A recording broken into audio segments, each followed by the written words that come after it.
el dia 18 de juny, farà 25 anys que Eduard Alcoi moria.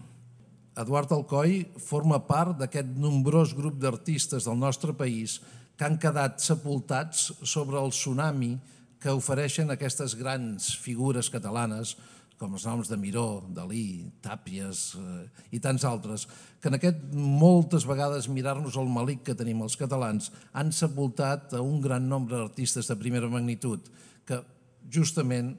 la intenció de recuperar-los està en la base i el fonament d'aquesta col·lecció del Museu Basat de recuperació d'aquest seguit de noms. L'obra d'Alcoi ha estat una obra en certa manera desapareguda després de la seva mort. Mataró té ganes de recuperar l'obra d'Alcoi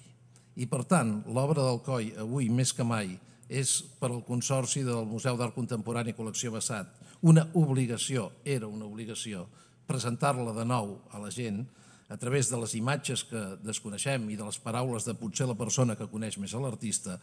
per estar aquí amb nosaltres. Mataró li deu moltes coses a l'Eduard Alcoi.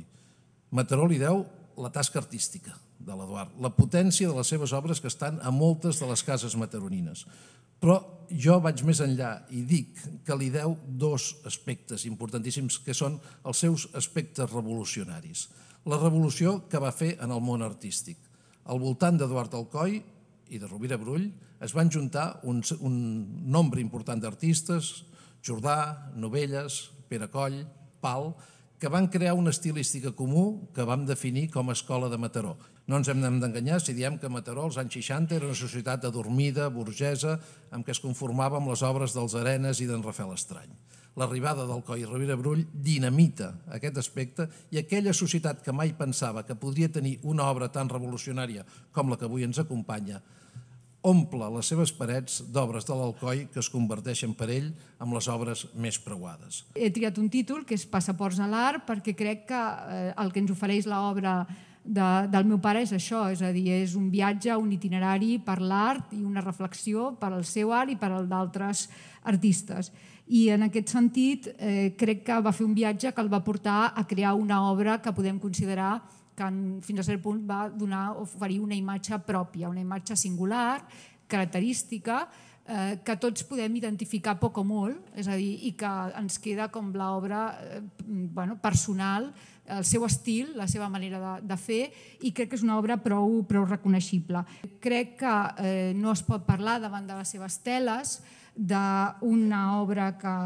sigui fruit d'un eclecticisme, tot i que va veure de moltes fonts, tot i que es va apropar a moltes coses, va tenir una mirada àmplia i receptiva, va captivar i va adaptar la seva obra a una suma de components, d'anàlisis, d'elements peculiars que donen aquesta fisonomia singular que jo crec que a través d'aquestes imatges que puc anar mostrant tots podem arribar a recordar i a reconèixer en alguna mesura. Tots, quan veiem aquestes pintures, ens vindrà al cap, per exemple, el Bosco, és a dir, per dir alguna cosa, altres mestres que el van captivar al llarg de la seva vida serien Velázquez, seria Goya, seria Chagall o Picasso. Caldria afegir també en aquest moment el Greco, que va ser un referent per molts pintors d'aquesta etapa, però jo crec que tampoc es pot parlar davant de les seves pintures, davant de les seves escultures, davant de les seves produccions artístiques, d'un art que es pugui definir ni com a una obra realment busquiana o velazqueña o chagalliana o picassiana, sinó que realment va aportar una visió que intentaré, insisteixo, explicar mínimament i que defineix tot un seguit d'aspectes que són característics i que són una mica les seves dèries, els seus neguits principals. Entre aquests aspectes que ell considera fonamentals hi ha, evidentment, l'apropament a una reflexió sobre l'art a través de la cultura artística i a partir d'aquesta reflexió sobre l'art, a les emocions i a la part creativa que té tot ésser humà. Va aconseguir tenir una identitat formal pròpia, és a dir, crear una forma plena de contingut que que genera la seva pintura, genera el que podrien anomenar les seves pròpies boires, els seus propis pensaments, una pel·lícula singular que li permet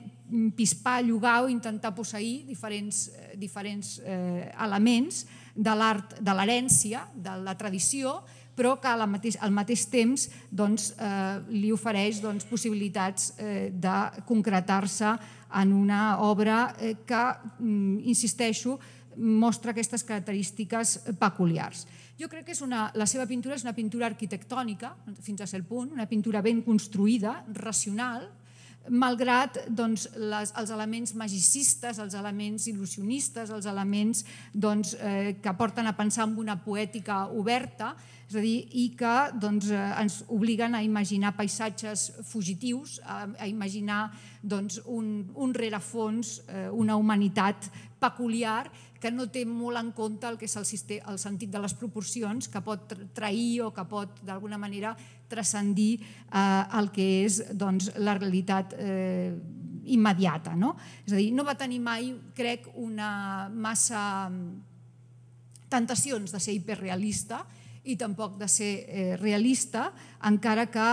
el realisme màgic, el joc, les cartes, els jocs de taula,